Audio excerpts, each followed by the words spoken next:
MLA ka second jowai Constituency wailat miki Shillong nekasngi ulalit Jurip kyndit ye ki skul repair badon hapo ka sor jowai halor ka nongrim ban pentikna beki skul kin board ban board iki kindon bala patha ka sarkar jilla lingba ka tanat ka kwat ka khia halor ban yada na ka klam COVID-19 hakani ka jingle Jurip MLA ladon lang ringkat Deputy Commissioner ka West Jante Hills District Garrett LNS Dykes nakaliang MLA wailat miki Shillong habakrench kilat pathai khubor ulong bakadaw ban penlong ye uban wan hier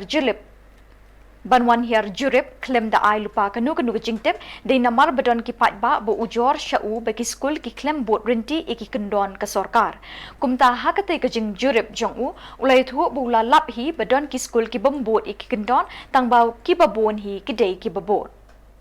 Nega inspection em aga dele yaga surprise inspection ngau DC wa hadin wada yo gi phone call kat tu kat ni gi bagi pa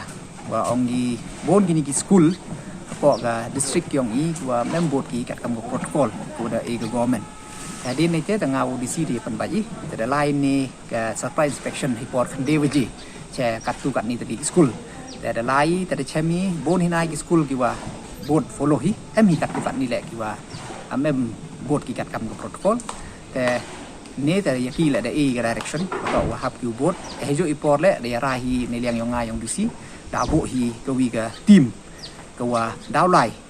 iu lai inspection gi man ini ki skur keleng to du kat po jowai henry bro ga district ko lai pat ki nang yo board ki kat kam protocol ko da e ko government ni ba mi u khen sting ni ba mi blin ni ba ko covid do kat te dang em bai ko tham hay jimi to gi khna pur tham gi khna kamati bi to gi khna to man vulnerable bha tham ongi hagni ga third wave mo la da wat la da em go dawan te nei te daw te ni da lai khna wa kuntu na do gi khna do gi school le yo follow gi kat kam ga protocol wa de ga government